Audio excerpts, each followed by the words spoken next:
Yo, what's up, guys? What's going on? All right, so we are going to air the congressional hearing here, the SEC testimonies. Let's get into it here.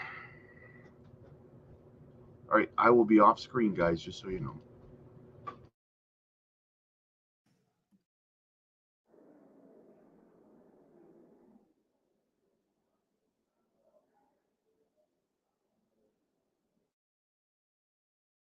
Committee, which was established only last year, but has already made history legislatively with the Clarity for Payment Stablecoins legislation and our Fit for Purpose Regulatory Framework Bill, FIT 21. Despite this legislative progress on a bipartisan basis, we've been troubled by the fact that the SEC, as chaired by Chairman Gensler, has instead chosen to front end the work of Congress and insert politics instead of being an independent regulator. He even took the unusual step of releasing his own statement opposing FIT 21 on the morning of the House vote, despite refusing to provide technical assistance as requested by the committee. And I might add, also in contrast to the Biden White House, which did not issue a veto statement on that bill. With over 70 Democrats voting yes on the bill just hours later, it's clear that Chairman Gensler is stuck on an island of his own making. The commission has a statutory mandate to protect investors, maintain fair, orderly, and efficient markets, and facilitate capital formation.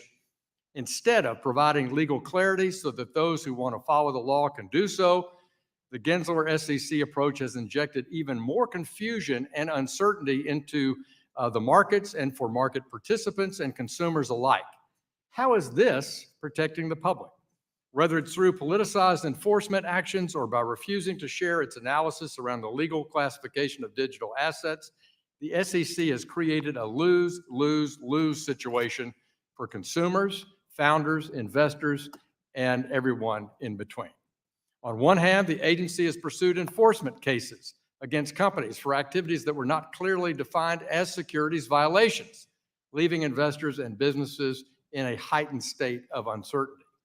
On the other, the SEC's proposed rulemakings and guidance have often been overly broad and difficult and frequently impossible to implement for digital market participants. At best, these rules fail to provide any clarity on how to comply with the law while imposing significant compliance burdens on digital asset firms that don't make a lot of sense. In other words, not fit for purpose. At worst, they represent a de facto ban on the use of digital assets and blockchain technology in the United States. Nowhere has the SEC's prejudice against digital assets been more apparent than in the Staff Accounting Bulletin 121, which upends decades of legal precedent in the custody business and creates an impermeable hurdle for those financial institutions seeking to provide digital asset custody services for their clients, particularly banks and bank trust departments that have the authority, the talent, the compliance procedures to do just that. This kind of politicized, unworkable, and inconsistent approach by Chairman Gensler has made it challenging for business to operate in the United States and has driven many in the blockchain community not to write more letters of complaint to the SEC, but to buy plane tickets, make hotel reservations, and make lease decisions for Singapore, the United Kingdom, and the EU. One report estimates that the US has lost around 14% of blockchain developers since 2018. Even the SEC's approval of the exchange-traded product for Bitcoin and Ether earlier this year only happened because Chairman Gensler tried to overplay his hand, but could no longer explain to the courts while the SEC approved Bitcoin's future ETF, but not propose spot Bitcoin products. While this was a positive development, it took countless hours of manpower, millions of dollars in legal fees, and a full SEC faceplant in the DC Court of Appeals to achieve. Important questions still remain about the precedent that sets for future commissions to follow. I'd like to close by reiterating that the pro-FIT 21 and pro-regulatory framework views of the majority and many in the bipartisan does not mean we're against the SEC going against bad actors or modernizing existing rules to incorporate digital asset securities and other unique instruments. We're against SEC enforcement abuse and making it hard for legitimate actors who are trying to follow the rules to do a fine job and bring innovation and technology to our markets. I want to thank our witnesses for being with us today and look forward to your testimony. I now recognize the ranking member of the Subcommittee on Digital Assets, Financial Technology Inclusion, the gentleman from Massachusetts, Mr. Lynch, for 4 minutes for an opening statement. Thank you, Mr. Chairman. I want to thank you for holding this hearing in the first place, and thank you to our witnesses for your willingness to help this committee with its work. The title of this hearing appears to preface another attempt by my colleagues to attack the SEC for its actions taken against digital asset companies. Industry advocates continue to push a false narrative that the SEC is politicizing the regulatory framework by picking winners and losers and unfairly targeting crypto firms. I find this deeply ironic given that $119 million was used by the crypto corporations to contribute and influence federal elections just this year alone. If anyone is playing politics, it is the crypto industry, and it appears they're playing it well. As I've said many times since this subcommittee was established, this country has a long-standing history of robust securities laws designed to protect investors and keep our markets stable. Unfortunately for the crypto world, the crypto companies, these laws are not conducive to their business models, which is why they continue this crusade to remain unregulated. We have clear rules that investment companies, including exchanges, brokers, dealers, and clearing agencies, must follow to avoid conflicts of interest and to protect investors and consumers. The digital assets industry continues to push for exemptions to all those legal obligations and bring lawsuit after lawsuit against the SEC. A string of legal victories through the courts validates the SEC's conclusions and proves that these litigious efforts are fruitless. The SEC has consistently won enforcement cases against companies like Telegram, Kik, BlockFi, and Libri, with judges ruling that certain digital assets were indeed securities. While most of the digital asset space has collapsed, it's well known what remains is used to facilitate illicit finance or illegal activity. The lack of appropriate oversight due to non-compliance has made this space a safe haven for bad actors. Companies do not get to pick and choose which rules they follow, and certainly should not be allowed to design laws that provide them with favorable outcomes. By enacting legislation like the FIT21 Act, which I oppose strenuously, which would open the floodgates to mass consumer investor harm, this committee would be the one picking winners and losers. We should not be undermining the good work of the SEC by moving forward with legislation that makes it easier for crypto criminals to do harm. Even Donald Trump is now championing an ill-conceived crypto venture just weeks before the election. He's already pledged to make the U.S. the crypto capital of the planet via light touch regulation and removing the SEC chair. The crypto industry has been responsible for insolvency crises, mishandled user funds, rampant market manipulation, rug pulls, hacks, and turmoil in the market. And these are dangers that investors will continue to be exposed to if we allow this industry to continue to go unchecked. Despite the clear dangers, the army of crypto lobbyists remains strong in their mission to achieve favorable rules for the market. I'm also disappointed to see legislation attached to this hearing that would prohibit regulators from requiring financial institutions to record crypto assets held in custody as liabilities on their balance sheets. This bill attempts to codify opposition to non-binding staff guidance and goes far too far. According to a report by the Federal Reserve in 2023, only 7% of American adults bought or held crypto as an investment. We've spent almost 2 years arguing over a small sliver of our financial sector when we could have been exploring ways technology can improve access to financial services. I urge my colleagues to refrain from being a mouthpiece for the crypto industry and attacking regulators that are simply enforcing the law. Thank you, Mr. Chairman, and I yield 1 minute to... She's not here. Okay. So I yield back. Thank you. Gentleman yields back. We welcome the testimony today of Michael Lifik. Mr. Mr. Lifik is a partner with Quinn Emanuel, Urquhart, and Sullivan, where he co-chairs the SEC enforcement practice and co-managing partner of the Washington, D.C. office. The Honorable Dan Gallagher, Mr. Gallagher's Chief Legal, Compliance, and Corporate Affairs Officer at Robinhood Markets and a former SEC Commissioner. Teddy Fusaro, Mr. Fusaro is the President of Bitwise Asset Management.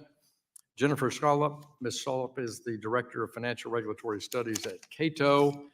And Lee Reiners, Mr. Reiners is a lecturer at Duke Financial Economics Center and a lecturing fellow at Duke Law School. We're so pleased to have all of you here.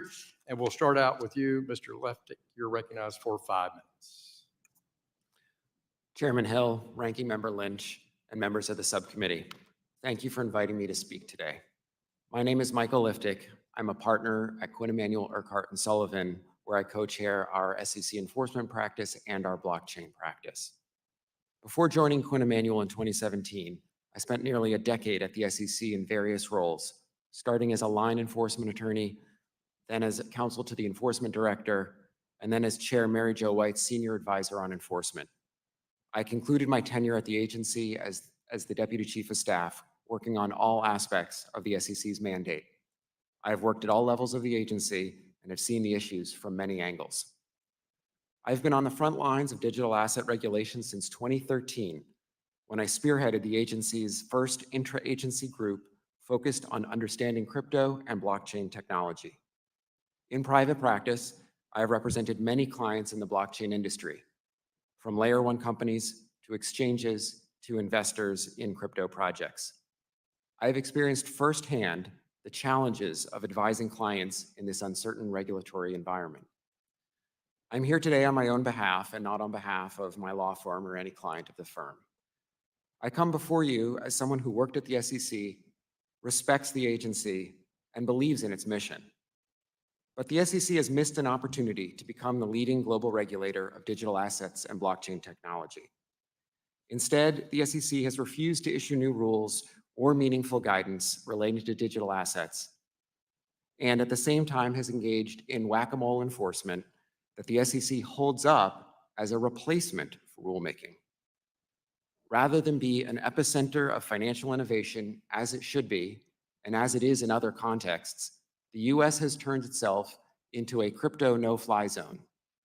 This approach has stifled innovation, caused companies to move offshore, and ultimately harms US consumers' ability to engage reliably with the industry. My observations today are focused on 4 points. First, we must ask whether framing the debate over crypto through the lens of Howey, the Howey test, even makes sense. Put bluntly, Howey doesn't work well for digital assets. It is an outdated decision about a catch-all term, investment contract, that imposes a facts and circumstances inquiry on every single transaction at issue. Thus, Howey provides no predictability or certainty. Whether a digital asset is a security is perhaps a statutory question best left for Congress. Second, the SEC's enforcement approach has allowed the law to develop in a haphazard way. Different judges from different federal districts reach different conclusions on critical questions, such as whether secondary market transactions satisfy the Howey test. So the industry and US consumers lurch from decision to decision. Third, the SEC's refusal to engage in rulemaking in the crypto space means that areas that cry out for appropriate regulation to clarify a workable path for digital assets go unaddressed. Fourth, the SEC's approach results in it picking winners and losers for all US consumers. For example, the SEC previously put its thumb on the scale by its long delay in approving the registration of a spot exchange-traded product for Bitcoin. The effect of this delay was to drive demand outside the US, where spot Bitcoin ETPs were available. How then do we move forward?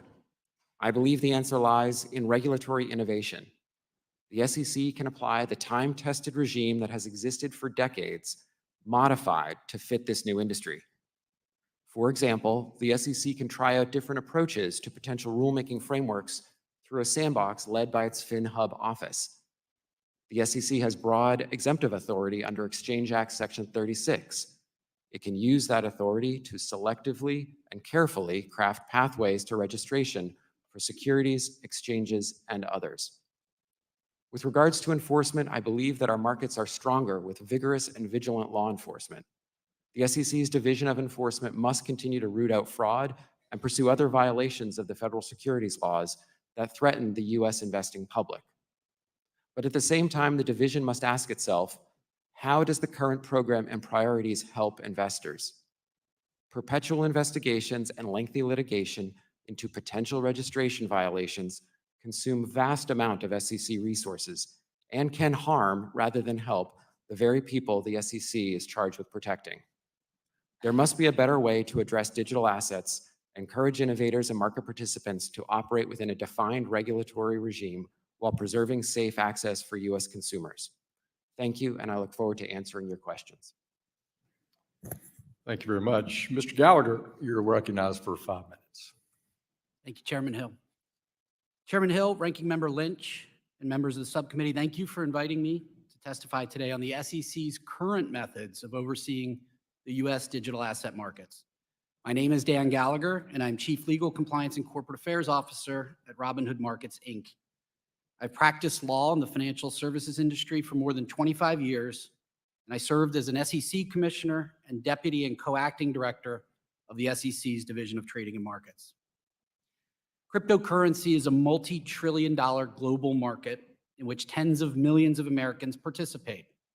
The technology underlying this market has the potential to fundamentally transform finance. But for too long, the U.S. digital asset markets and millions of Americans who wish to participate in them have had to contend with innovation-killing federal regulatory uncertainty, especially concerning which digital assets the SEC deems to be investment contracts requiring SEC registration and how tokens and platforms can become registered with the Commission. For years, industry participants have asked that the SEC implement a clear and workable regulatory regime for digital assets and support policy solutions that encourage Americans to engage in digital asset markets through responsible, appropriately regulated U.S. firms. Regrettably, the SEC has not done so. Instead, the SEC has engaged in regulation by enforcement, which is bad for American consumers who want greater access to digital assets. It's bad for the innovation in the blockchain and digital asset industries, and it is bad for the already eroding competitive position of the U.S. with regard to digital asset markets. This is not the way Americans expect our government to work. As Judge Amy Berman Jackson recently stated, and I quote, "The SEC's decision to oversee this billion-dollar industry through litigation, case by case, coin by coin, court after court, is probably not an efficient way to proceed, and it risks inconsistent results that may leave the relevant parties and their potential customers without clear guidance." I could not agree more. While Congress continues to pursue needed legislation in the digital asset space, the Commission has, and has had since 1996, the authority now to establish at least a basic provisional regulatory regime for digital assets. This rulemaking could include registration requirements, books and records requirements, anti-fraud protection for consumers, custody requirements, and transaction reporting, all important protections that would have been handy prior to FTX's collapse in 2022. Unfortunately, the current Commission instead wistfully calls on the cryptocurrency platforms and token issuers to come in and register. Robinhood did, spending significant time, money, and effort to pursue registration. And for all our efforts, in return, Robinhood received a Wells notice stating that the Commission staff has made a preliminary determination to recommend that the Commission file an enforcement action against us. Ultimately, it will be up to Congress to rectify the Commission's failure to act to register both tokens and platforms, and to provide clarity for those which do not require registration. Only Congress will be able to truly provide the necessary long-term regulatory clarity for digital assets. But nothing is stopping the Commission from moving now to provide tailored relief that allows firms to register, even if provisionally, and continue to innovate in the meantime. It has simply chosen and consistently done not to do so. I want to thank the subcommittee for holding this important hearing and I look forward to your questions. Thank you, sir. Yields back. Mr. Fusaro, you're recognized for 5 minutes. Good morning, Chairman Hill, Ranking Member Lynch, Chair McHenry, and members of the subcommittee. Thank you for the opportunity to testify this morning. My name is Teddy Fusaro, and I am the president of Bitwise Asset Management. We are a digital asset and cryptocurrency asset management firm with over $4.5 billion in assets under management globally.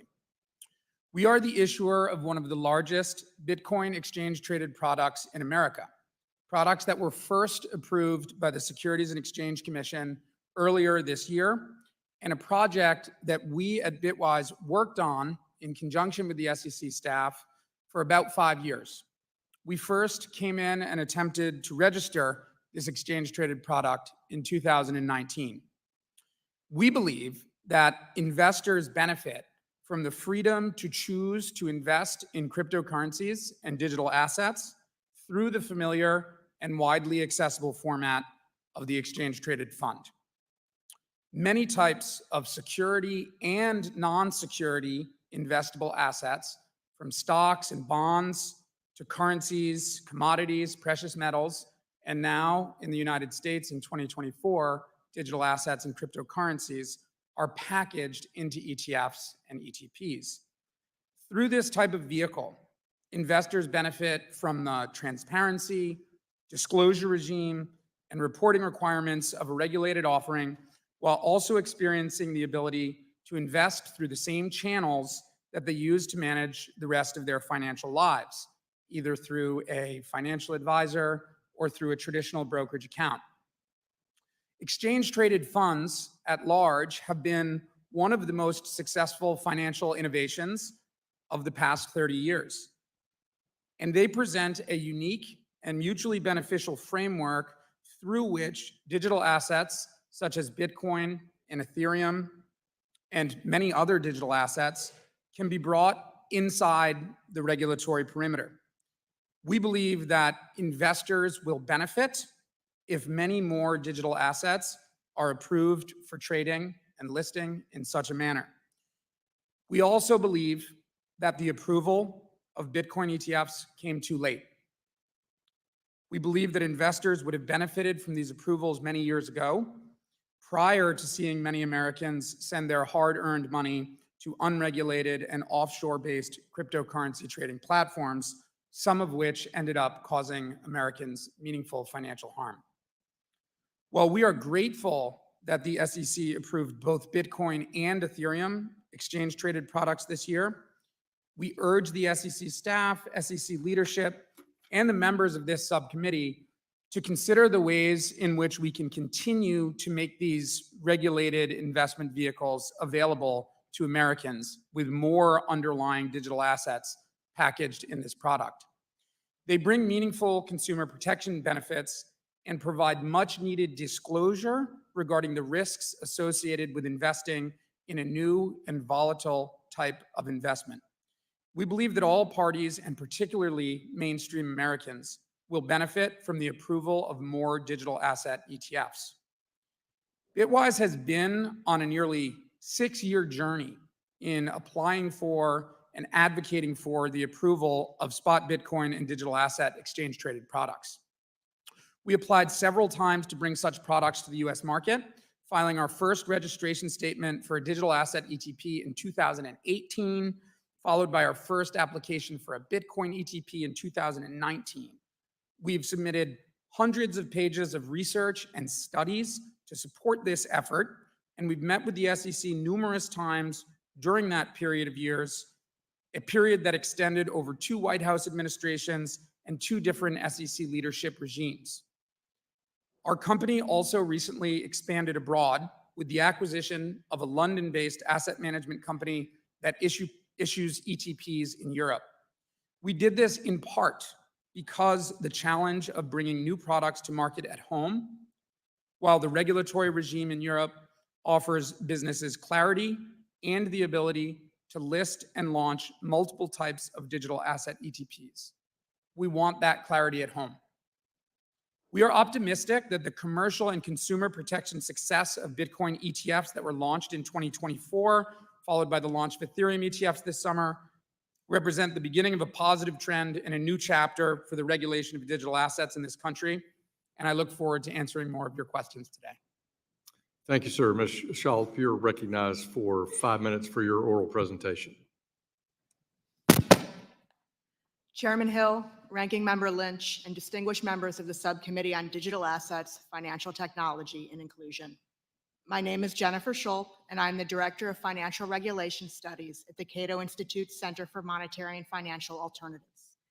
Thank you for the opportunity to take part in today's hearing. The Securities and Exchange Commission's approach to digital assets under Chairman Gensler's leadership can be characterized as an enforce first, make rules never strategy. Because the application of existing rules to digital assets is uncertain or inappropriate, the Commission's current strategy effectively amounts to a ban on crypto activity in the United States. The SEC's approach has subjected those who choose to engage in digital asset-related activities to extreme regulatory and compliance risk, and there is reason to believe that developers and projects that may have otherwise chosen to locate in the United States or serve U.S. customers are choosing to operate elsewhere. The basic problem with the SEC's approach to digital assets is simple. Existing rules do not provide clear guidance to market participants as to whether the SEC's rules are even applicable, and if they are, how they can be complied with. Rather than providing clear guidance to market participants and confronting difficult legal questions raised by the novel characteristics of digital assets, the SEC has claimed essentially limitless jurisdiction over digital assets and insists upon compliance with inapt rules. For example, the SEC's registration rules require disclosures about an issuer's balance sheet and cash flow, but such disclosures often don't make sense or are not possible for software projects that are fundamentally distributed record-keeping systems lacking traditional assets or business lines. And when the development or operation of those software projects is decentralized or decentralizing, there may be no one to make such disclosures. These problems also plague secondary trading because the securities treatment required if a digital asset is registered as a security may preclude other uses of the token, such as facilitating the purchase and sale of goods or facilitating blockchain functionality. Existing regulation is no better for digital asset marketplaces. Crypto platforms allow users to transact directly without the intermediation of a broker and vertically integrate functions that securities exchange rules require to be separated. But even if functions were disaggregated, the SEC's rules create compliance challenges.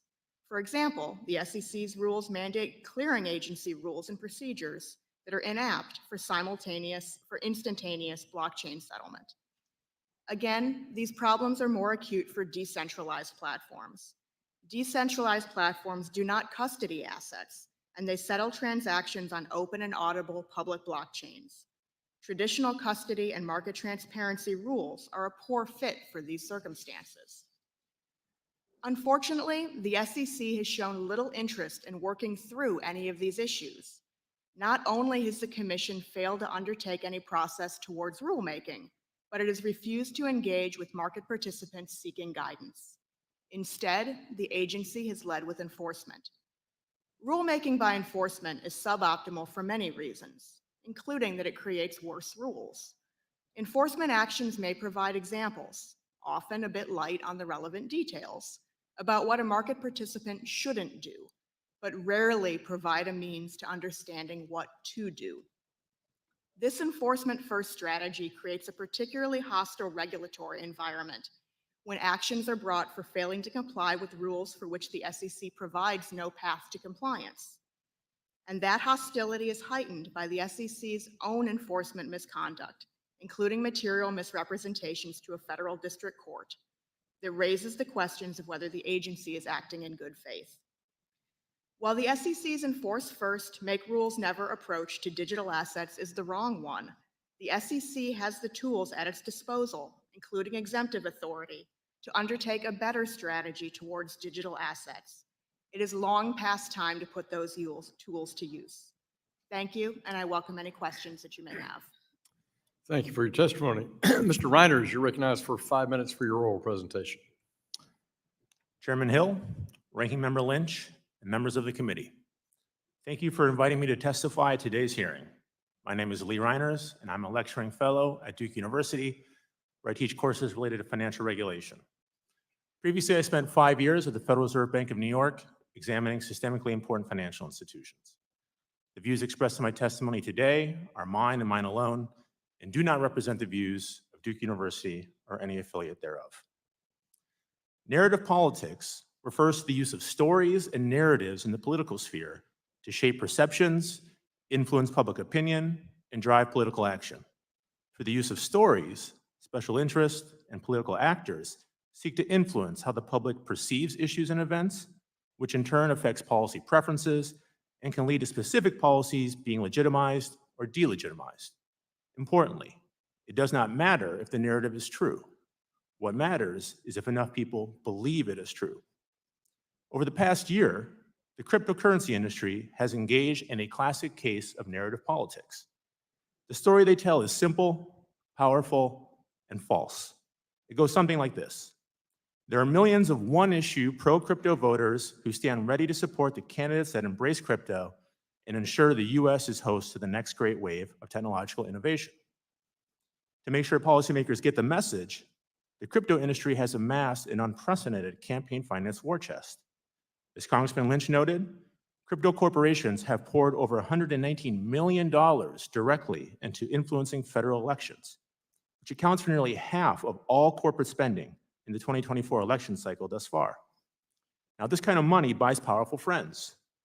After previously calling Bitcoin a scam, whose value is highly volatile and based on thin air, Donald Trump recently told the crowd at Bitcoin 2024 that he would make the US the crypto capital of the planet and fire SEC Chair Gary Gensler on day one of his presidency. But more important than supportive statements from presidential candidates is industry-friendly legislation that would hand crypto market oversight to the CFTC and gut our federal securities laws in the process. When the House passed the Financial Innovation and Technology for the 21st Century Act in May, the industry took one large step toward accomplishing their goal. The crypto industry has funded AstroTurf campaigns and commissioned dubious polls to provide policymakers with the cover they need to enact industry-friendly laws and regulations. But the reality is that very few Americans own or use crypto. And among those that do, there's no evidence to suggest that their vote is principally influenced by a candidate's stance on cryptocurrency. The crypto industry has resorted to narratives and aggressive lobbying because it has yet to produce a product or service that provides genuine economic utility to most Americans.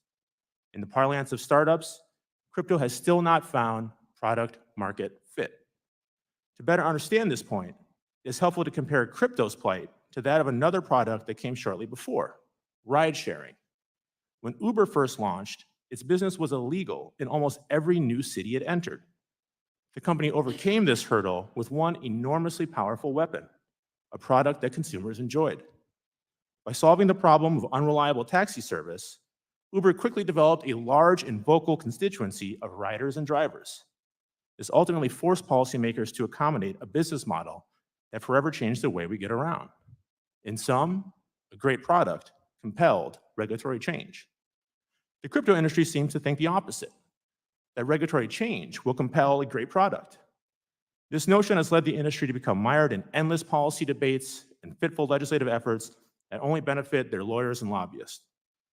Fortunately, the Securities and Exchange Commission has resisted industry lobbying and upheld the securities laws established by Congress 90 years ago.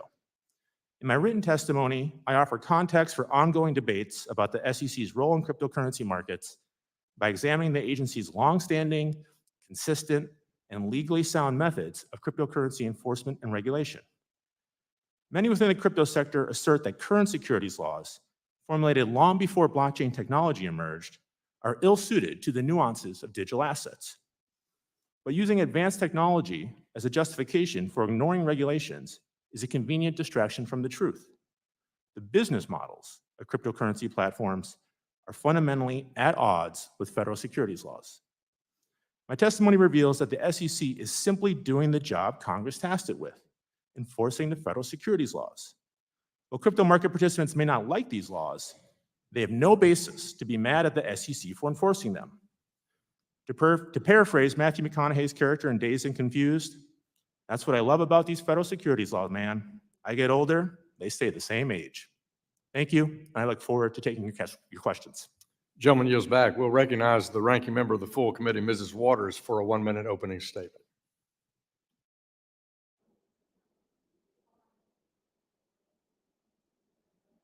Thank you very much. I'm very pleased to see the SEC holding bad actors accountable, whether they're using crypto or some other means to scam investors. Unfortunately, in less than 2 weeks' time, the government may shut down because once again, extreme MAGA Republicans are playing games with the salaries of federal employees, including federal law enforcement agencies like the staff of the SEC. So I don't care if you deal in paper stock certificates or if you're dealing in a crypto coin. The law is the law, and the SEC is right to protect investors when you break it. Thank you, and I yield back. Gentlewoman yields back. We turn to member questions. We thank the panel for their discussion. I want to also thank Mr. Lynch, my ranking member during this Congress, our members on both sides of the aisle for their diligent work on digital assets legislation during this Congress, and particularly thank our committee staff and our personal staffs for their engagement on this new complex area in which we've had a lot of debate and some successful legislation across the House floor. Chairman Gensler has often said that the existing securities rules apply to digital asset companies in a straightforward manner, that they simply just need to come in and register with the SEC. He's made that argument here many times. And he leaves the impression, I think, with viewers at home and members of Congress, it just is so easy. It's just like a form out on the SEC's website. Meanwhile, the SEC staff under his leadership continues its very aggressive approach of regulation by enforcement, suing companies that are actually working in good faith to try to, quote, come in and register. And we've now heard that consistently, certainly in this Congress and the Congress previous. Mr. Gallagher, you're the Chief Legal and Compliance Officer for one of those companies, Robinhood, which received a Wells notice from the SEC. And I want to quote from that. After years of good faith attempts to work with the SEC for regulatory clarity, including our well-known attempt to come in and register, we are disappointed that the agency has decided to issue a Wells notice related to our U.S. crypto business. That is in Robinhood's filing. So you attempted to come in and register, I think, as a special purpose broker-dealer, and the commission has approved one of those before. What was it like working with the commission, and what does it say when you want to come in and register? Is it as straightforward as the chairman makes you think? Thanks for the question, Chairman Hill. Look, we heard Chair Gensler's call to come in and register loud and clear. Admittedly, I scratched my head a bit because there was no established regime, at least published regime. But being seasoned securities lawyers, we thought we'll just roll up our sleeves. It's a competitive advantage we have as being a regulated entity at Robinhood. And we committed to coming in and register. We spent about 1.5 years, a dozen or so meetings with the SEC staff. We crafted what we believe to be a workable model for registration, utilizing the special purpose broker regime that Chairman Clayton had established in his time, but with modifications that actually made it workable. One thing that's became very obvious to us is that the special purpose broker regime doesn't work for digital assets. So we recommended modifications that would make it work, and we were submitting to full regulation by the commission. And it was a fruitful process. It was very cordial with the SEC staff until about early 2023, when we got a very perfunctory note from the chairman's office telling us that there's no reason to talk anymore. So it's pretty frustrating to the private sector, and really, I mentioned it in my opening comments about the millions of dollars of legal fees and delays. But in this special purpose broker-dealer, is that a good example? In your testimony, you talk about Section 36 authorities dating back to 1996 on using exemptive relief, using the existing authorities of the commission. Could the commission have modified just the approach to that, the special purpose broker-dealer licensing requirements? Yes, Chair. The SEC could have come out with a more workable proposal than the special purpose broker. If you remember, the special purpose broker was actually a no action letter. It wasn't technically exemptive relief. But as I state in my written testimony, if the commission were to propose a registration and regulation regime utilizing Section 36, and Congress, it's appropriate to be talking about it here, Congress in its wisdom in 1996 in NISMIA gave the commission the authority to exempt certain activities, certain participants from requirements of the securities laws when they deem fit, when it's in the best interest of investors in the country.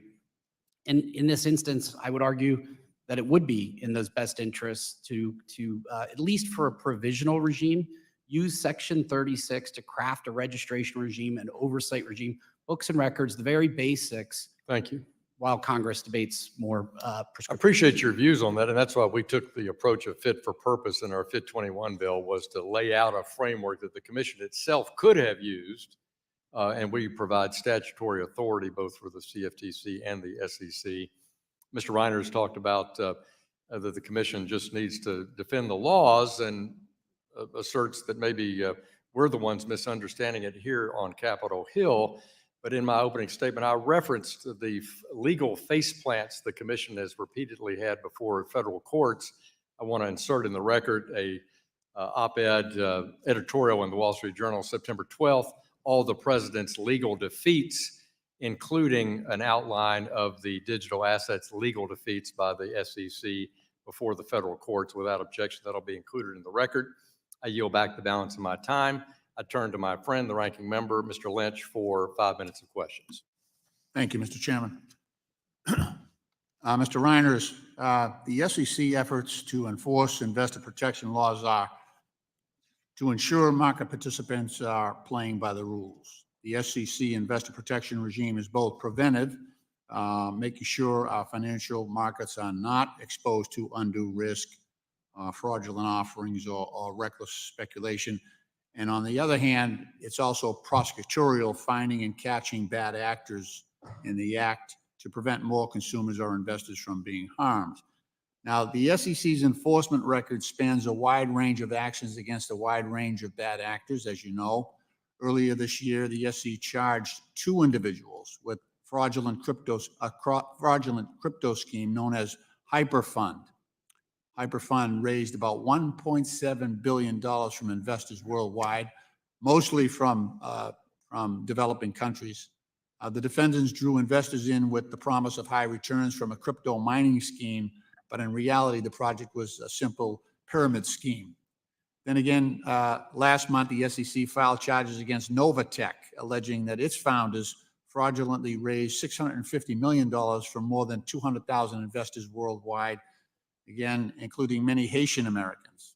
The firm's co-founders used social media posts to appeal to their victims' religious faith and promised investors their funds would be safe. Instead, regulators alleged the company was a pyramid scheme, which also ultimately collapsed in 2023. So, Professor Reiners, what can you tell us about how the industry's culture of disregard for securities law has helped create an environment for scams like these two to occur? And what do you think would happen if the SEC surrendered to the industry pressure and established a permissive regulatory framework for the crypto industry to allow that activity to happen more widely here in the U.S.? Certainly. Thank you, Congressman. So I think, for every sort of high-profile enforcement action the SEC takes against these larger crypto platforms, there are countless enforcement actions that they're taking against these type of frauds that you just mentioned. You can go to the SEC's website, and it's literally almost every single day. So it's important to note that the SEC is, in my opinion, doing their job as a cop on the beat. But with crypto, it's very hard because there are 20,000 different tokens out there. It doesn't take a lot of work or effort to create a new token and promote it on social media. So it's just a challenging position to be in. I think the risk is that if you pass a light touch regulatory regime, it's going to give the veneer of legitimacy to this industry and draw in more consumers who aren't as sophisticated and who will ultimately be taking advantage of these scams of the variety that you just mentioned. You talked about in your testimony, you talked about the lack of a crypto product market fit. It appears to me that crypto operates as a collectible out there. So there's no killer app for it yet. They're still working on that. It sort of operates on the greater fool theory. As long as there's someone else out there willing to pay more for a Bitcoin, it'll succeed. But if people, are lacking confidence in it, like after the FTX collapse, it plummeted. What is the safest way to regulate something like that is purely speculative and operates more like a collectible than as an actual currency with value? Well, I think as you mentioned, the primary sort of motivation for most people when they purchase crypto is speculation, is to profit. And they're speculating on assets that have, no intrinsic value, right? There's no cash flows that are discounting, right? So there's no sort of valuation model. And in fact, most studies have shown, JP Morgan, for instance, looked at their customers who bought crypto via their JP Morgan checking account and found that most of them had lost money. So I think the solution is to bring it within the securities regulatory perimeter, so we can have some just sort of basic investor protections that have existed for over 90 years in this country, and that folks are generally comfortable with. Very good. I do also want to point out that Bitcoin's been around since 2009. So it's been 15 years. And you look at most other technological innovations, usually they have a huge adoption, and that has not happened in crypto. Mr. Chairman, I yield back. Gentleman yields back. The gentleman from Oklahoma, Mr. Lucas, recognized for 5 minutes of questions. Thank you, Mr. Chairman. Mr. Gallagher, it's been reported that there is a high rate of staff turnover at the SEC, particularly in the enforcement division. Could you discuss the impact of a high turnover rate, what that has, the effect that has on the commission, and how it impacts the market participants? Thanks for the question, Congressman. Yeah, the enforcement division of the SEC is one of the pillars of the agency. It's critically important. It's how it's measured by the public in many ways. The idea that there's high attrition and that, more importantly, the good people are leaving is very problematic. It really goes to the reputation of the agency. I don't have statistics myself, but I've heard anecdotes. I've heard gossip coming out of the building that morale's pretty low, and so it's definitely a concern. Ms. Shoup, could you also share your perspective on the issue of staff turnover in the enforcement division, how that impacts things? The enforcement division, as Mr. Gallagher said, is one of the cornerstones of the SEC's functions. And high turnover is very difficult. First, the SEC itself, as an Inspector General report in 2023, more than 2/3 of enforcement staff that had been surveyed said that they did not believe that they had the resources to complete their job. Turnover only exacerbates that problem and leaves other parts of the SEC's function in enforcing other rules as well left to difficulty. Mr. Fusaro, during the last several years, there's been much attention to the Bitcoin exchange traded products. And the SEC approved 11 Bitcoin ETPs in January of this year, but we've had other regulated futures products for the same amount of time. Could you explain the difference between each product and why investors would want Bitcoin ETPs or futures-based products? Thank you for your question, Mr. Lucas.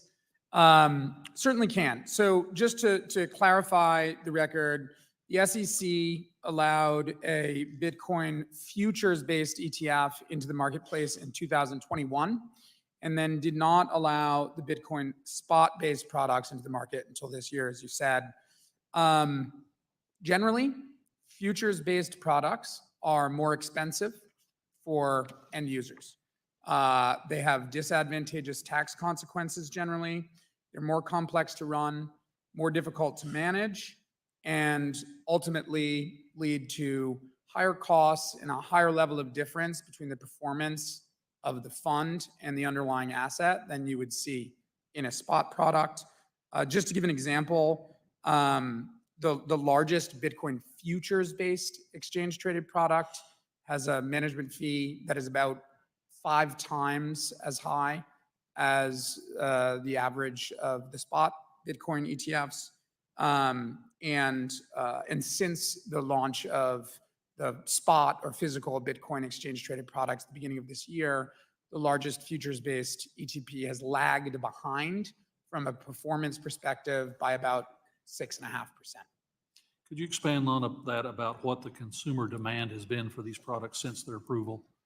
Because that reflects how the implementation's done. Yeah, absolutely. Consumer demand for spot Bitcoin ETPs has been nothing short of remarkable. When you measure the asset growth over the period of time that the group of Bitcoin exchange-traded products has had, the 11 that you mentioned were approved, Mr. Lucas, in 2024, they've taken in net inflows of over $16 billion this year. That is the most successful exchange-traded product launch of all time. And as I mentioned, the ETF industry is one of the most successful financial innovations of the last 30 years. If you look to compare that to what the most successful ETF launch had been prior to this, the popular NASDAQ Invesco QQQ product raised about $5 billion in its first year. And we haven't even had these products in the market for 3/4 of a year. And 4 of those ETFs, those Bitcoin ETFs, have been the fastest, top 25 fastest growing ETPs of all time. My time's about to expire. I yield back, Mr. Chairman. Thank the gentleman. Chair now recognizes the ranking member of the full committee, the gentlewoman from California, Ms. Waters, for 5 minutes. Thank you very much. Since Chair Gensler was sworn in as chair on April 17, 2021, the SEC has filed more than 100 crypto-related enforcement actions, more than a third of which were fully settled at the time of filing. Through these enforcement actions, the SEC has obtained orders for more than $5.5 billion in monetary relief, including more than $800 million in civil penalties and more than $4.8 billion in disgorgement. In most cases, disgorged figures are returned to investors. Additionally, at least 103 enforcement actions were taken during the time that Clayton, who was a Trump appointee, was chair. And then, of course, when Chair White, who's an Obama appointment, was in charge. So having seen that these actions were taken by chairs who are the appointees of different, appointees of both Clayton and Obama, which of any of these actions can any of you point to that you have discovered were absolutely wrong, that the facts were not correct? Which one would you point out that the SEC was involved with settling was wrong? Yes, I'll go first, Congresswoman, and I'm assuming my fellow panelists would disagree with me on this. So, I can't really identify any. Of course, sort of the one notable partial loss in the SEC's track record, of course, is the Ripple case, which I think is important to note that complaint was filed while Jay Clayton was chair of the SEC, right? So Chair Gensler has just continued on with the approach and the policy of his predecessor, and even in that partial loss, that logic, that ruling has since been in essence, repudiated by several other federal judges in that same federal district court. So I think, their track record here is very strong. Thank you. Well, let me just go to Michael, I think Lifik. How are you, are you a crypto attorney? Thank you, Ranking Member Waters. I am a securities lawyer. I've been a securities lawyer for about 20 years, and a decent part of my practice involves clients involved in the blockchain industry. Mr. Gallagher, how are you related to crypto? Are you advocating for Robinhood? Is that what you're doing? Yes, Ranking Member Waters, I'm here on behalf of Robinhood. And so I understand that Robinhood is attempting to get what, license for crypto? We were, Ranking Member, for a good part of 2022 and into 2023, trying to heed Chair Gensler's call to come in and register. Ultimately, his office told us that there was no path forward. So has Robinhood been turned down, turned back? Correct. Why? I don't have the rationale. We didn't get an explanation. We just got a stop sign. That's odd. You don't know why your client was not licensed. Teddy Fusaro, how are you involved with crypto? Thank you, Ranking Member Waters. I'm the president of a digital asset and cryptocurrency asset management firm. What we attempt to do is take digital assets and cryptocurrencies and package them inside regulated vehicles like ETFs to offer those to the public. Do you believe there needs to be serious guardrails with crypto to protect the investors?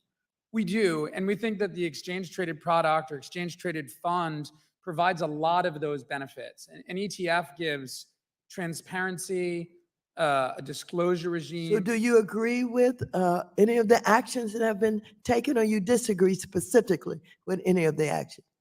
I don't agree or disagree with any of the specific actions you mentioned. I'm not a lawyer or a specialist on enforcement actions. Thank you very much. I yield back the balance of my time. Thank the ranking member. I now recognize myself for 5 minutes for questions. Mr. Reiners, I hope no one's listening to you about this market, especially as a student trying to understand the space. It's over $1 trillion just for Bitcoin. The market's over $2 trillion.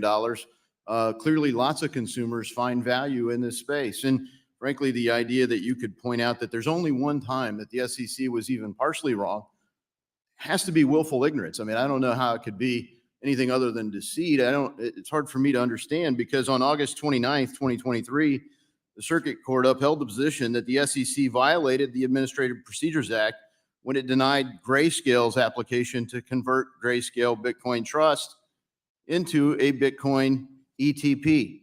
Following that decision, the SEC waited until January of 2024 to actually approve the conversion. And they basically was a pure rebuke of the actions. If you look at DebtBox, another pure rebuke. Lawyers would normally get disbarred for the conduct of SEC in the DebtBox case. So there are lots of cases where they've been caught and told that they were wrong by the courts. And the market continues to reinforce that there really is value. Just looking at Bitcoin alone, people right now believe that it's a secure way to store value with a level of confidence of around $60,000. I mean, that's a new security product on the market that you could digitally secure a unit of value, and people believe in it enough to put almost $60,000 into one unit of measure in a Bitcoin. And they don't just want to store it there, they want to be able to transfer it in a permissionless peer-to-peer way. So if you read the Bitcoin white paper available at bitcoin.org, you could see the concept, even if you just read the abstract. It's not just meant to be parked there or speculated on. It's meant to be able to be moved in a permissionless way.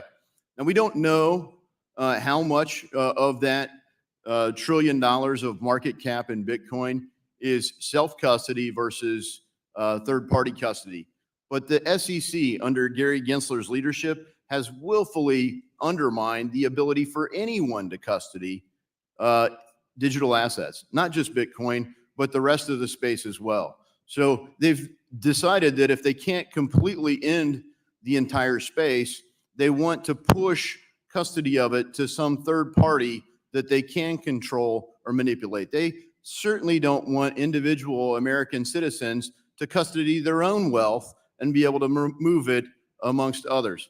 So, Mr. Fusaro, when you look at this space and the special purpose broker dealer path that we saw, people saying, we'd love to try to custody digital assets for others.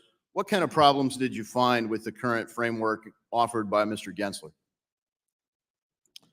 A few of the challenges related to this framework are that relate specifically to Bitcoin and crypto exchange traded products that I can mention. One is that you, as an issuer, an offer of someone who wants to offer these products, the larger and well-established custody banks that typically participate in custody of assets in collective investment vehicles are effectively barred from participating in the space. They don't have a way to bring custody services to the market. That's one challenge. A second one that I'd like to mention is that in the ETF structure itself, or the ETP structure itself, typically the funds have a creation and redemption mechanism that works through what is known as an in-kind process, where the fund exchanges shares in exchange for the underlying asset itself. Because broker-dealers are not able to handle Bitcoin and crypto, we can't have that type of mechanism in the exchange-traded products. Is that a consistent way that it's applied for ETP, ETF products? Are they treating this differently? In overseas jurisdictions, we have in-kind transactions that occur in ETFs and ETPs, but it's consistently applied here in that we're not able to bring that type of structure to market, which is a thing that we think slightly increases costs for end users. Yeah, as the court found, a very different set of rules for this space than the rest of the market. Ms. Shul, in December 2020, the SEC issued this framework. Have any broker dealers successfully utilized this framework to custody the space? I don't believe any have successfully done so. There have been 2 approved, one just last week.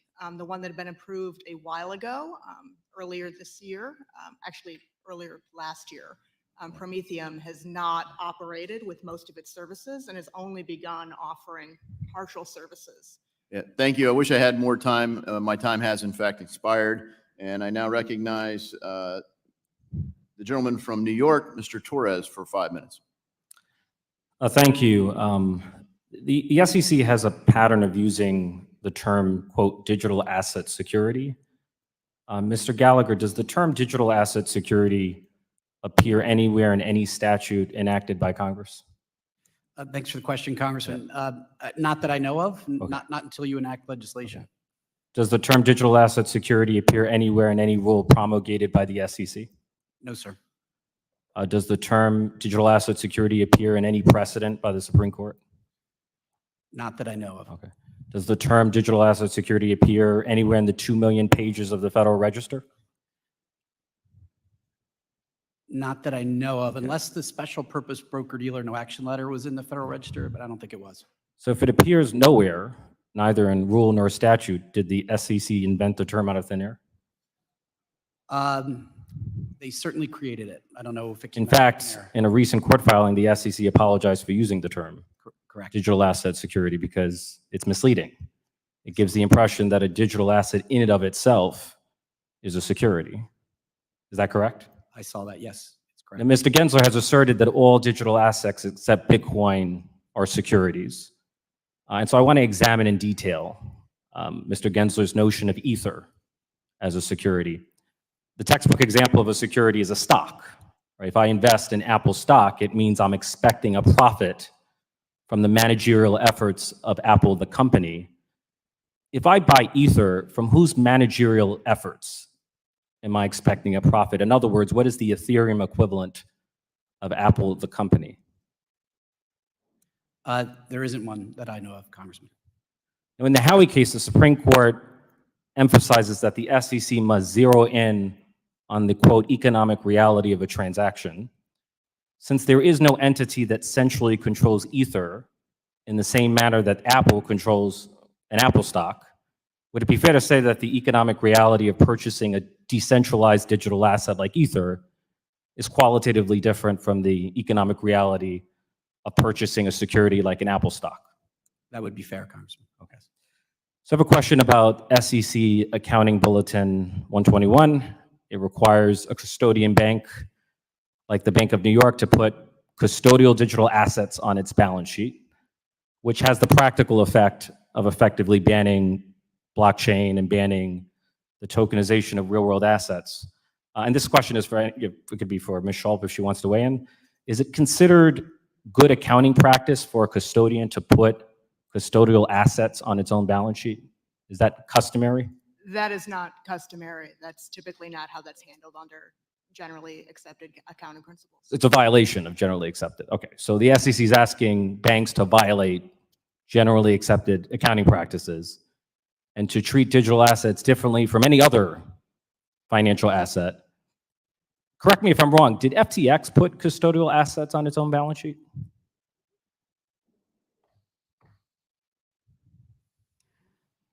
I believe so. Yeah. At least there were a lot of. Isn't that ironic that SAB 121 contains a cruel irony that it's asking banks to do what FTX did, which is put custodial assets on its own balance sheet? I just find that ironic. When Mr. Gensler was testifying before the Financial Services Committee, I asked him whether the sale of a Pokemon card constitutes a security transaction, and he said no.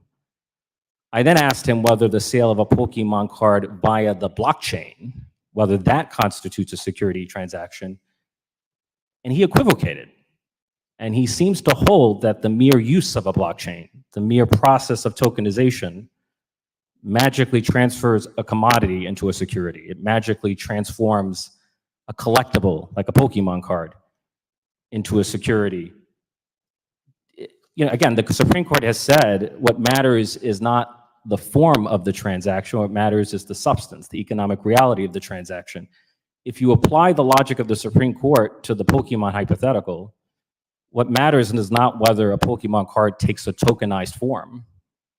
What matters is the underlying economic reality of the Pokemon sale, regardless of its tokenized form. So would it be fair to say that the economic reality of purchasing a collectible, like a Pokemon card, is qualitatively different from the economic reality of purchasing a security like an Apple stock? Mr. Gallagher, do you wish to weigh in? Congressman, yeah, I think that would be fair to say. I think there's a minor distinction if you're buying a piece of a Pokemon card versus the whole card. I think that's might be a little bit of a different analysis, but I think your statement's fair. But the value of a Pokemon card does not depend on a Pokemon corporation. That's right. correct. It's a collectible. That's right. I'm done. Thank you. Gentleman yields back. The gentleman from Tennessee, Mr. Rose, is recognized for 5 minutes.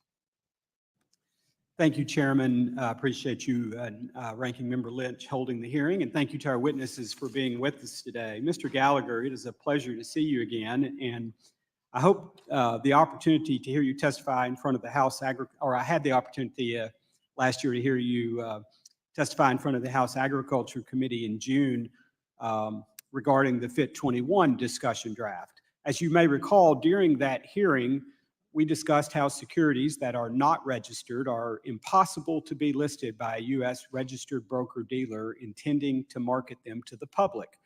Recently, Prometheum, a U.S. registered broker-dealer with significant ownership from investors with ties to the Chinese Communist Party and the first special purpose broker-dealer license in the U.S., has stated that it will treat Ether, Uniswap, and Arbitrum as crypto asset securities on its platform, despite the fact that the SEC has effectively acknowledged that Ether is not a security and the remaining assets have not been deemed securities by a court.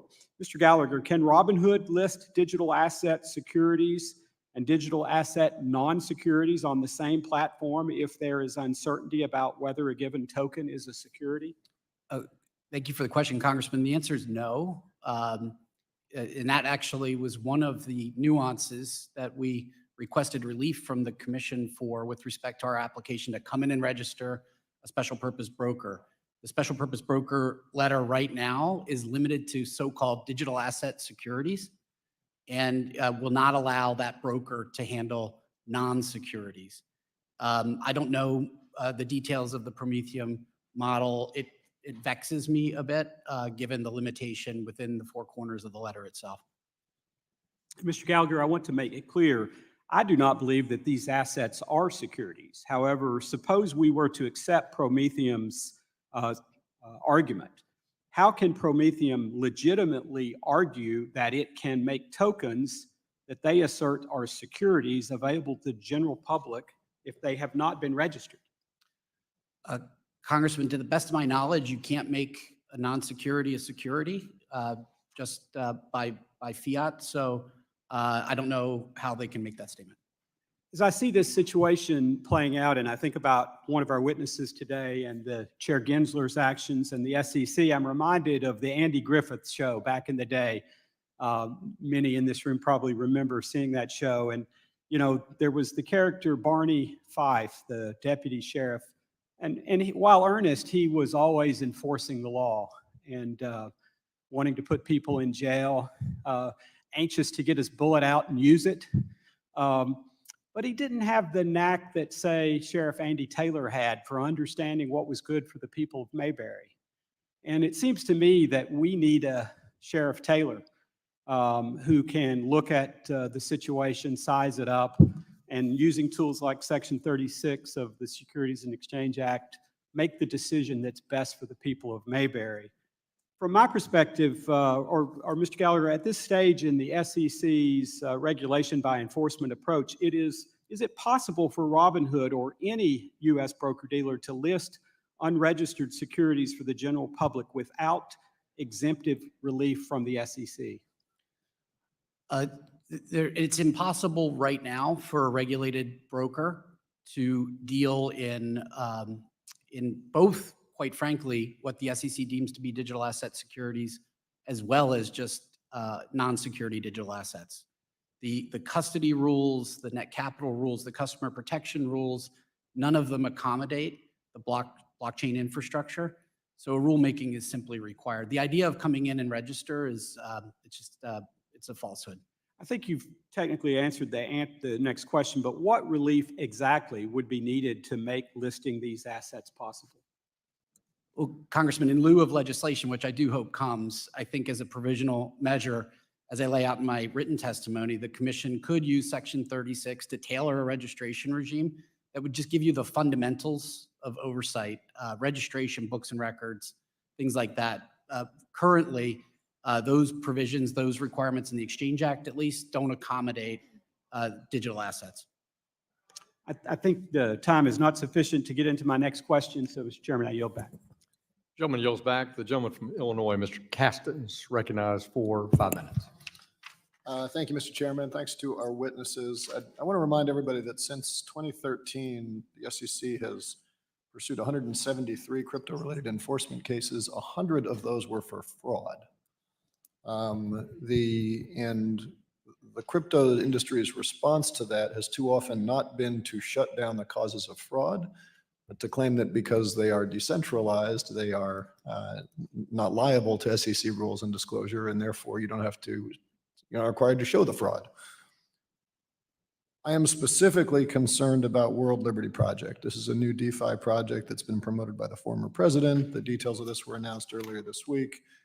And I want to highlight a couple points. That DeFi platform, based on the announcements, says it's going to create a governance token, and 20% of the tokens will be reserved for team compensation, which will include members of the Trump family. That 20% sounds suspiciously similar to the language in the FIT 21 bill that says that if you have more than 20% ownership, or if you have less than 20% ownership, you are decentralized and therefore not subject to regulation.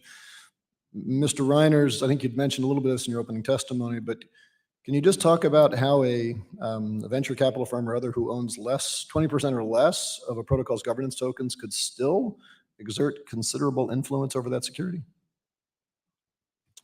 Sure, thank you, Congressman. So most of these DeFi protocols, they operate according to a decentralized autonomous organization structure, which in essence requires there to be a governance token so that folks can participate in the execution of that protocol.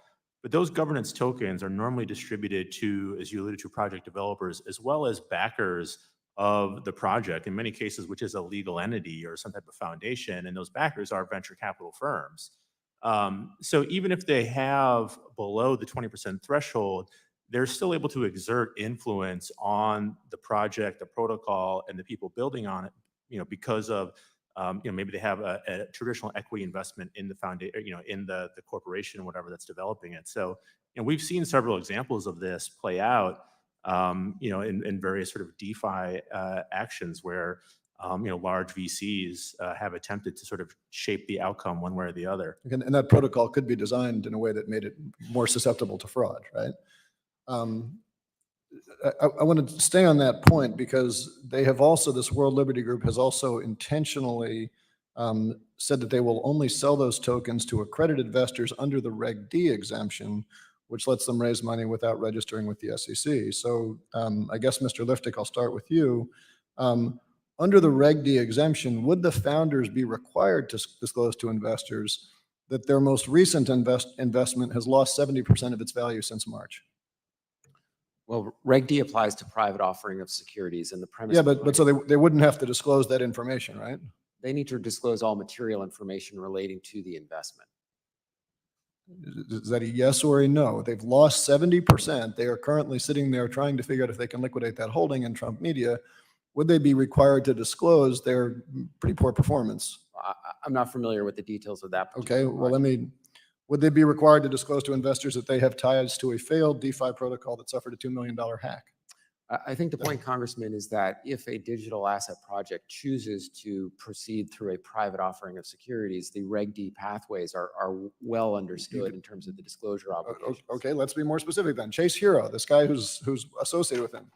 I have to clean this up for this promo, but this is one of the guys who's involved in this. He has said about crypto, you can literally sell, I'm going to fix the words, feces in a can wrapped in urine, covered in human skin for $1 billion if the story is right, and people will buy it.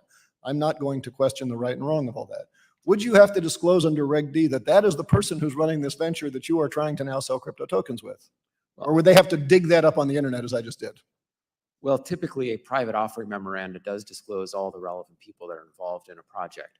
But I think the point for... But the fact that they have said that this is a venture that is very attractive, let me move on because I want to get to one more point. They have also said that these tokens will be non-transferable and will not earn yield in order to avoid securities law disclosures. I would note that when Fred Trump bought $3 million of casino tokens because his son was missing a debt payment, he did not expect that to be transferred, nor did he expect to earn interest. It was still fraudulent. I understand why people who have a history of fraud, who have a history of laundering money, would find this very attractive.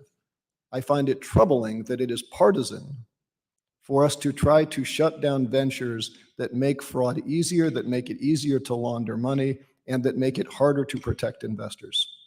I yield back. Gentleman yields back. Gentleman from South Carolina, Mr. Timmons, is recognized for 5 minutes. Thank you, Mr. Chairman, and I want to thank the witnesses for being here today. Federal securities laws governing the registration of securities and the broker-dealers that offer them were designed in the 1930s to regulate centralized entities issuing securities primarily to raise capital.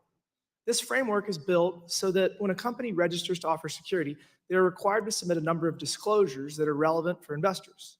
However, these disclosures fail to capture many of the unique qualities of digital assets, showing a clear disconnect between traditional regulatory structures and this emerging technology. Let's take non-fungible tokens, for instance. NFTs create trusted, immutable records of digital ownership. The potential applications of NFTs are endless, be it artwork, loyalty points, concert tickets, property titles, or video game items. These unique digital records have transformational potential in almost every industry in the United States. From my perspective, it is clear that blockchains and NFTs they empower are data transfer protocols that support both financial and non-financial use cases. That is why I've been concerned by the SEC treating all NFTs as speculative financial instruments.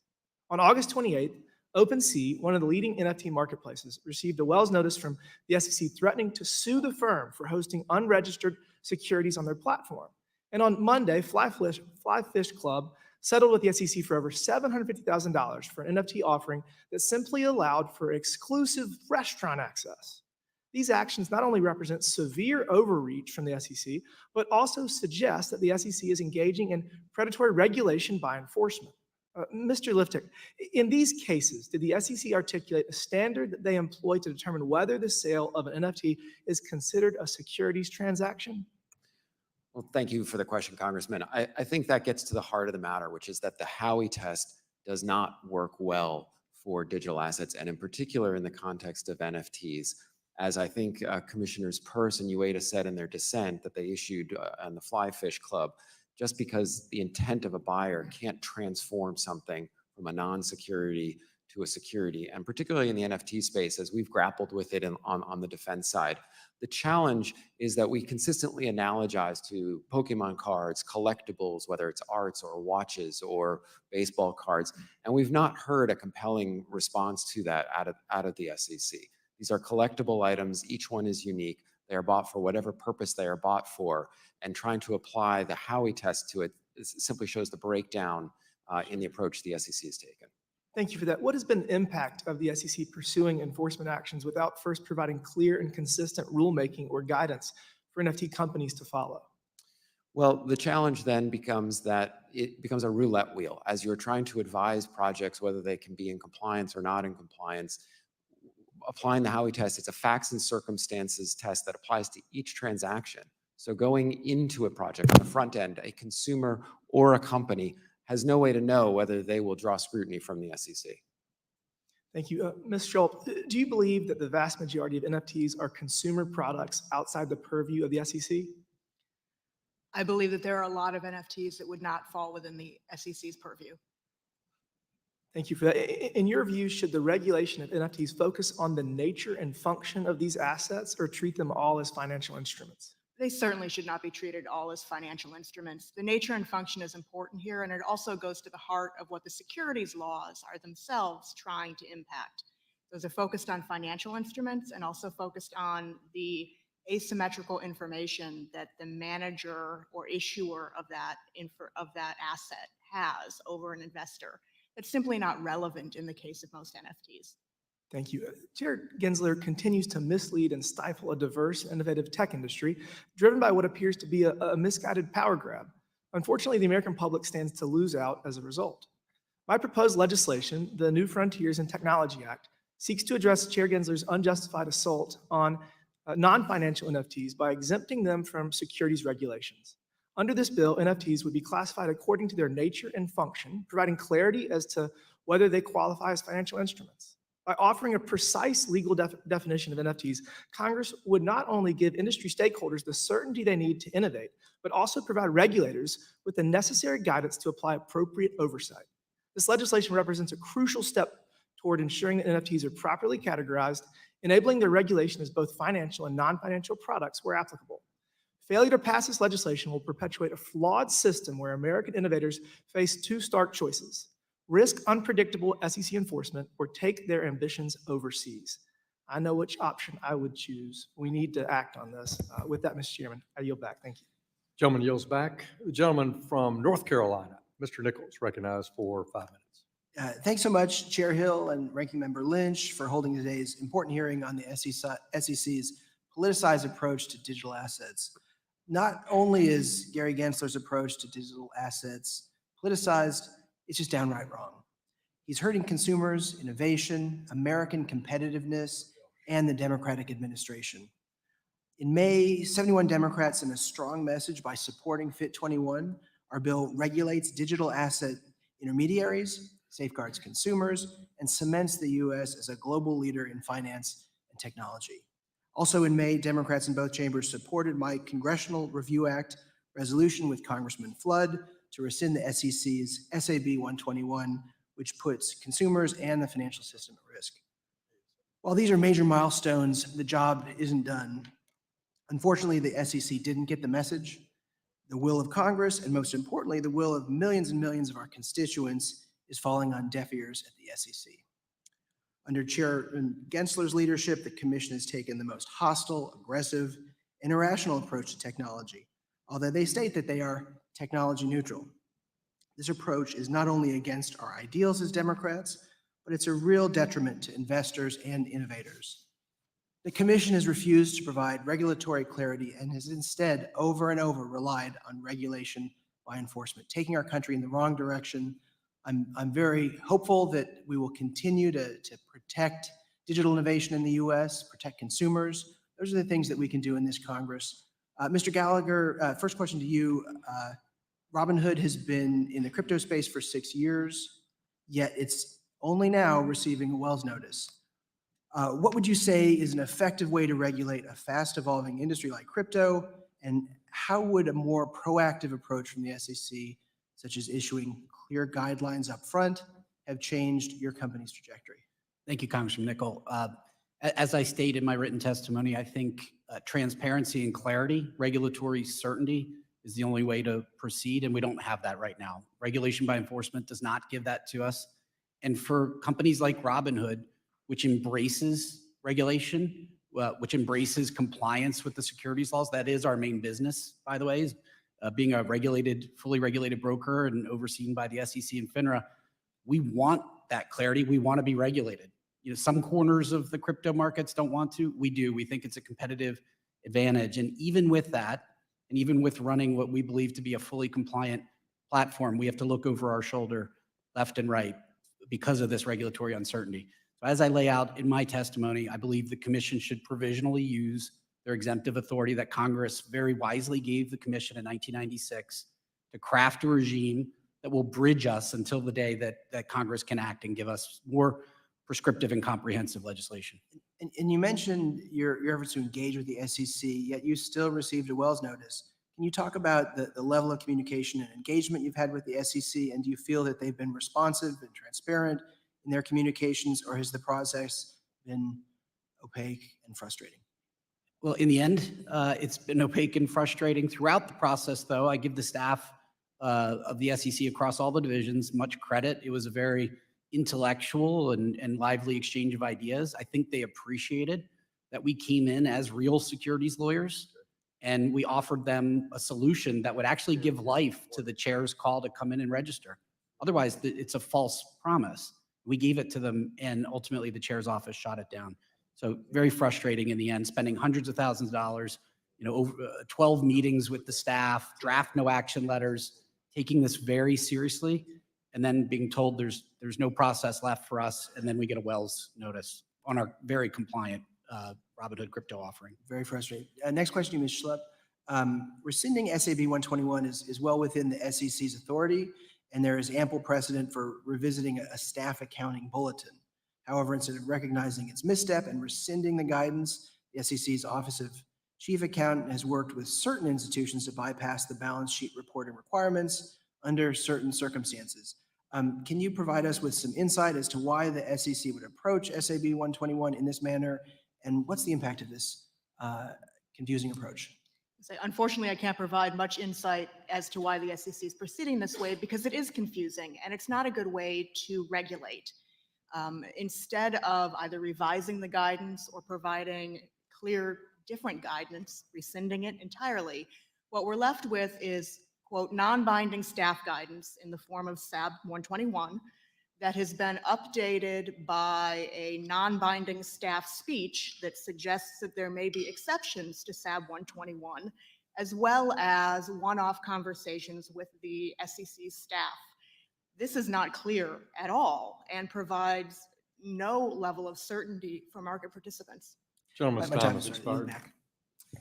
Recognize the gentleman from Wisconsin, Mr. Stile, for 5 minutes. Thank you very much, Mr. Chairman. If I could start with you, Mr. Gallagher. The SEC recently amended its complaint against Binance, introducing some procedural updates and legal modifications. And in the amendment, the SEC declared that when it used the term, quote, crypto asset securities, end quote, the commission wasn't referring to the crypto asset itself as a security. Put more plainly, the crypto asset is the subject of the investment contract. And according to the SEC, according to the filing, the SEC was using crypto asset securities. That term is a shorthand term but no longer using it because it's confusing. Can you speak to the amended filing and what the implications are for market participants who may be currently in the SEC's sites? Thanks for the question, Congressman. I took note of that. I saw the brief itself and, found it a very odd, admission by the commission that they've been using this term, basically out of thin air. I think the net result of it, to your question, is that a real high emphasis is now going to be placed on the secondary market transactions in these assets. And if you recall, the judicial decision in the Ripple case said that secondary market transactions do not give rise to investment contracts. Is this simply an argument for us to pass FIT 21? Well, I think you need to pass FIT 21. If this helps, I think, yeah, it would bolster that case. Thank you. Let me jump to you if I can, Ms. Jennifer Schlupp. Chairman Gensler keeps saying that digital asset project sponsors should just come in and register. If only it were that simple, right? We've discussed many times at this committee our current disclosure requirements for stock and other common investment vehicles really aren't a good fit for digital asset projects. And I think it's important we get this right, both for investors and for issuers. Can you just provide a quick example for the record of how these disclosure requirements aren't a good fit for digital assets? Sure, and I'll note that the SEC, when confronted with other poor fits for registration requirements for assets, has engaged in other rulemaking to make the fits better. Asset-backed securities are a good example of that. When we're looking at digital assets, the disclosure regime is focused on the issuer itself, where the issuer is, what exactly their business lines are. That's not necessarily relevant when what we're talking about are digital tokens. And the disclosure regime does not cover information that might be important to the purchasers of those tokens, such as tokenomics, such as the token supply, where the tokens are being held back for project insiders. So investors are getting the short end of the stick here on both sides. They're not getting information that they need. And if they were to follow the SEC's registration requirement here, it's likely that they wouldn't be able to get the information that the disclosure requirements ask for because that information may not exist. So not only are they not getting the information that you think they would deem relevant for an individual to be able to have, but also the disclosures that they are able to obtain aren't terribly relevant. Is that correct? In Mr. Michael Lifik, do you agree with that assessment? I do, and I think I'd take it even one step further, which is that there is a risk that in applying the traditional disclosure regime, it actually could be misleading to investors because it assumes a connection between the so-called issuer and the security, the equity, if you're talking about ownership shares in a company.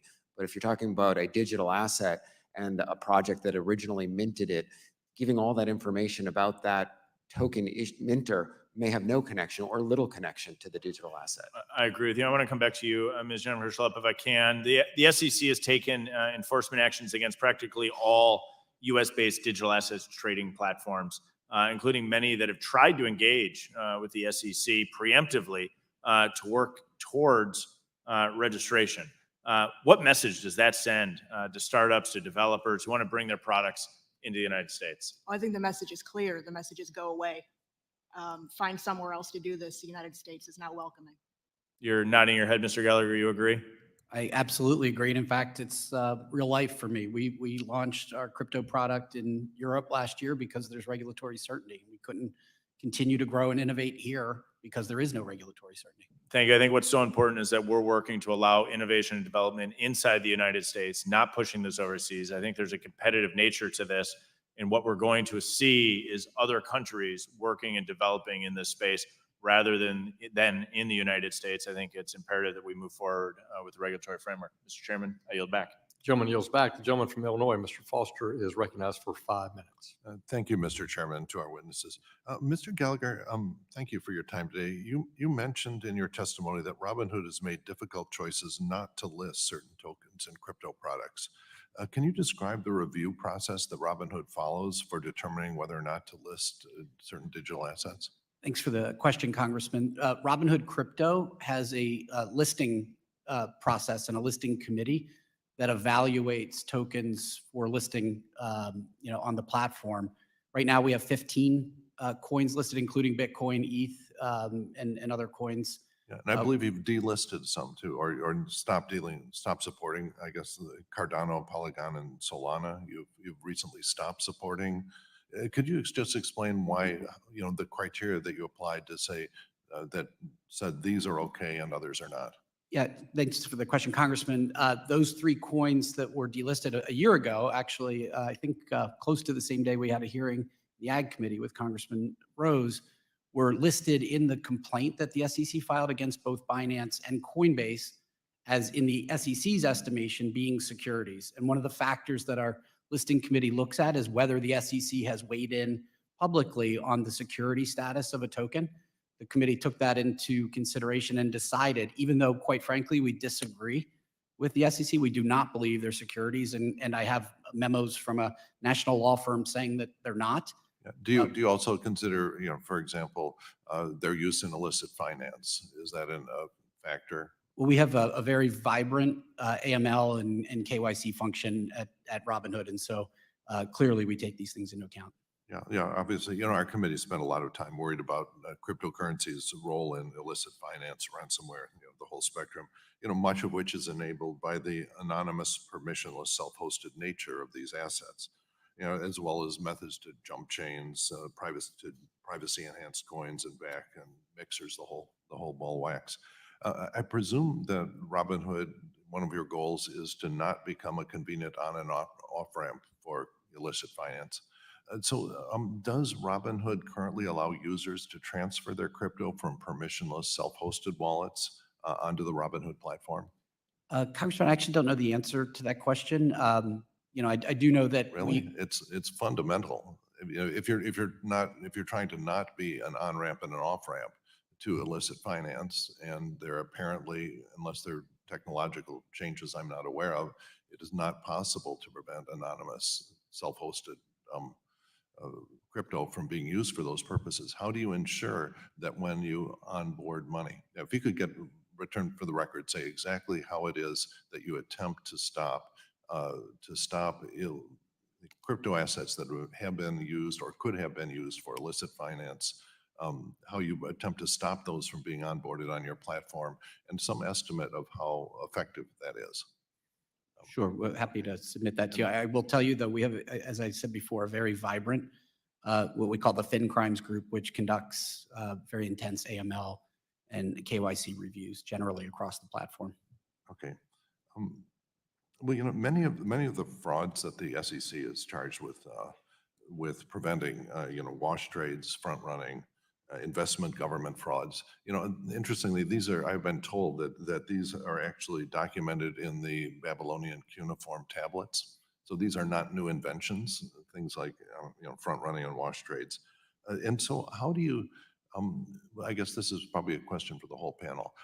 One of the fundamental things, if you're going to have a healthy market, is to have a market participant understand what the market price is. There have been estimates that over half of all transactions in Bitcoin, for example, are wash trades. And is that still the current number? Does anyone know that that's been superseded? So it's of that magnitude. So how do you understand what a market price is in an object where a majority of the transactions are sort of demonstrably illegitimate, things like wash trades?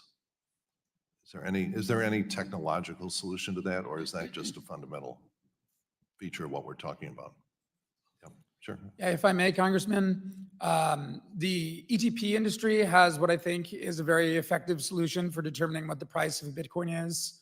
What we use is something called a volume-weighted median price that uses inputs from multiple different cryptocurrency or Bitcoin trading platforms.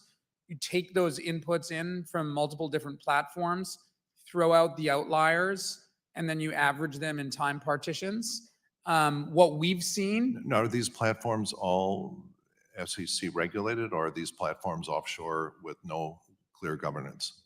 They come from multiple different jurisdictions, but some of which we have no control over. So that it's not, and that's one of the fundamental problems in understanding what the quote unquote market price is if there are unregulated platforms on which a lot of the trading, or, offshore platforms. Is there a solution to that problem?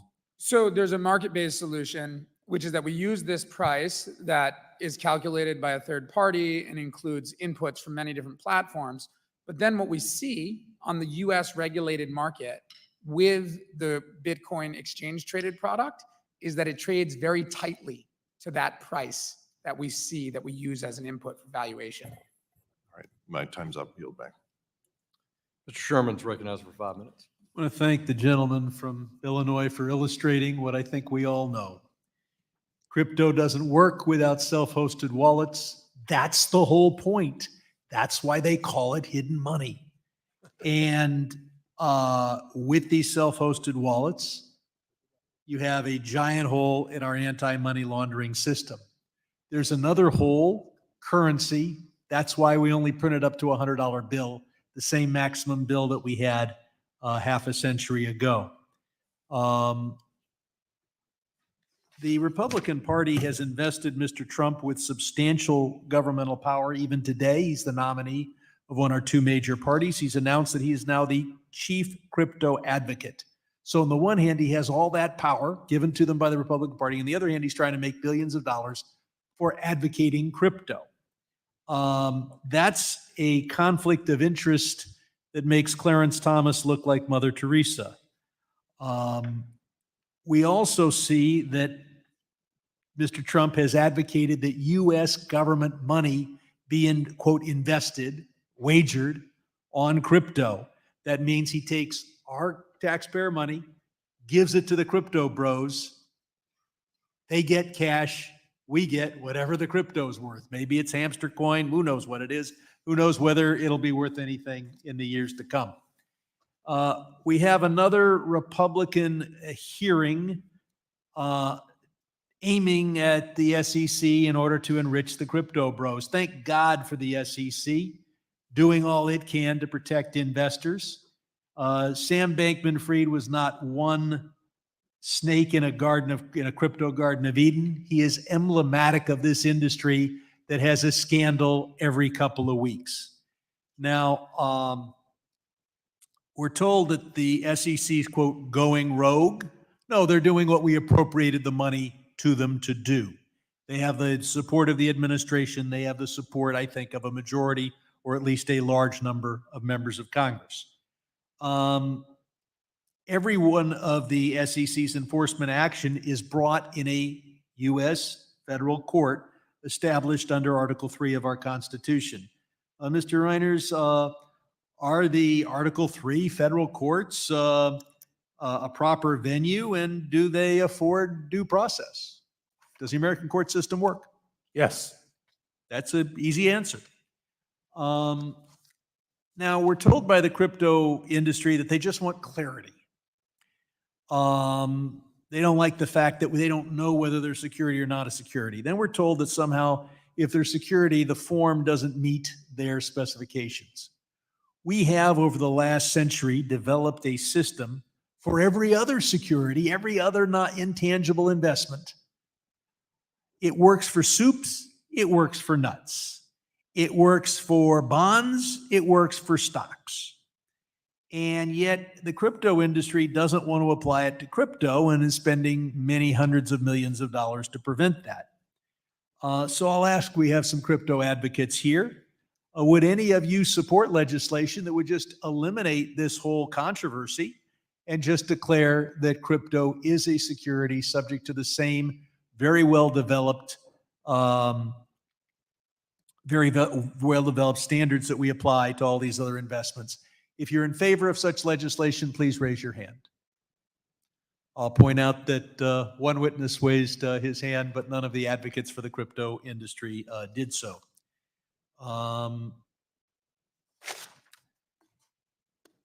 Okay.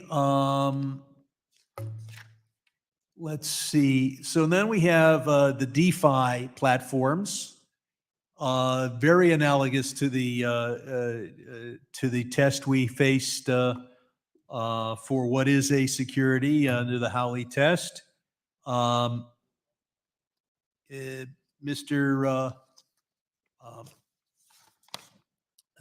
Reiner's, is there any difference between, I mean, under the Howey test, if you have the promoter handle your oranges and you get the profits from the oranges, that's a security.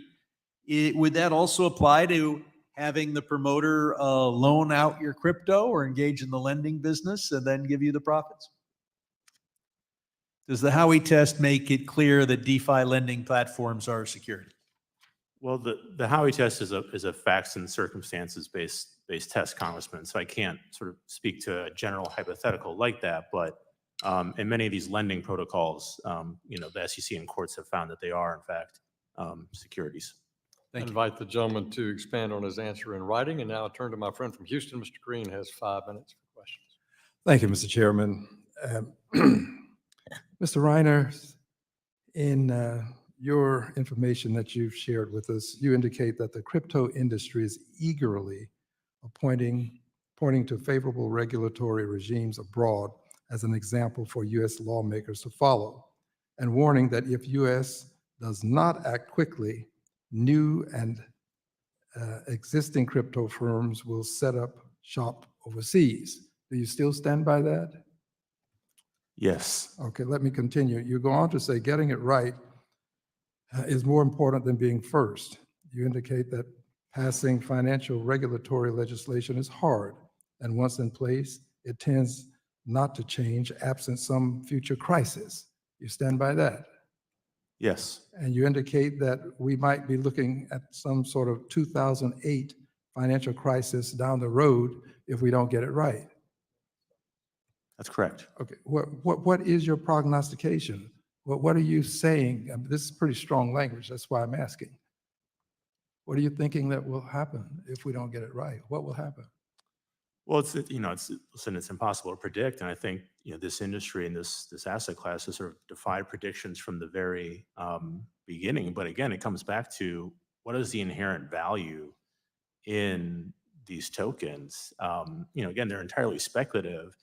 And now we have, these exchange traded products that are connecting, I call it a superhighway, connecting the traditional financial system with the crypto economy so that a problem in one could easily spill into the other.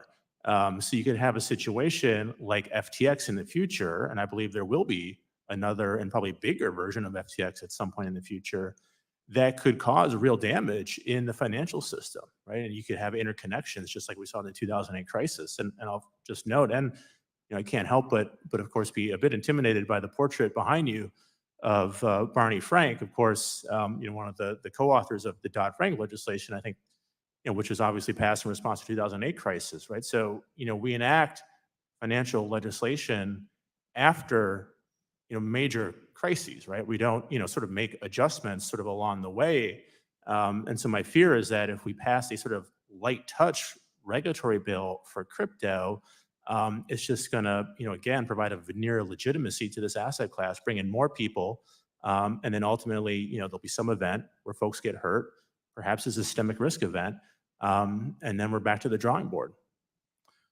Well, you mentioned a crisis, and that crisis that you mentioned had at its root criminality. Is that something that you see as something that we should be extremely concerned about, given the current regime that's proposed? Well, there's certainly a lot of criminality going on in the crypto industry, but I think the 2008 crisis was more of a kind of classic, speculative mania in housing-related assets, and we've certainly seen speculative mania. No, but you mentioned Fried. You mentioned Sam Fried. Sam Bankman-Fried. Yes, you mentioned him. That's criminality. You brought him into it. Yeah, I mean, certainly he engaged in a crime. He was convicted of a crime, right? But it was a crime that was enabled by crypto. He was able to execute the crime by allowing an affiliated hedge fund to borrow FTX customer assets that were secured by tokens that he minted out of thin air, right? So it was a crypto-fueled crime. Yes. So it's your opinion that we could have more of this, much more of this? If what, Congressman? If we do not take the time to regulate appropriately. Yes. Okay. My colleague asked a question earlier, and there was only one person to raise a hand. I'm just curious, do you think that taking our time is something that would cause us greater harm than we might have, we might suffer if we don't immediately regulate?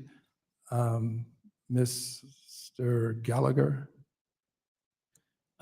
Thanks for the question, Congressman. I think the SEC certainly has been taking its time. There is no regulation in place. So, regulation by enforcement, as I say in my written testimony, is just not a way to properly regulate these markets. So I encourage, as I do in my testimony, actual regulation, and I encourage legislation also from Congress.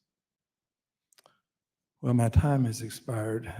I am concerned about criminality, and I think that Mr.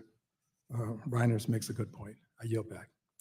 Gentleman yields back. I want to thank our excellent panel today, thank our members for their engagement and their questions. Without objection, all members will have 5 legislative days within which to submit additional written questions for the witnesses to the chair, which will be forwarded to the witnesses for their response. I ask our witnesses to please respond as promptly as you are able. This hearing is adjourned.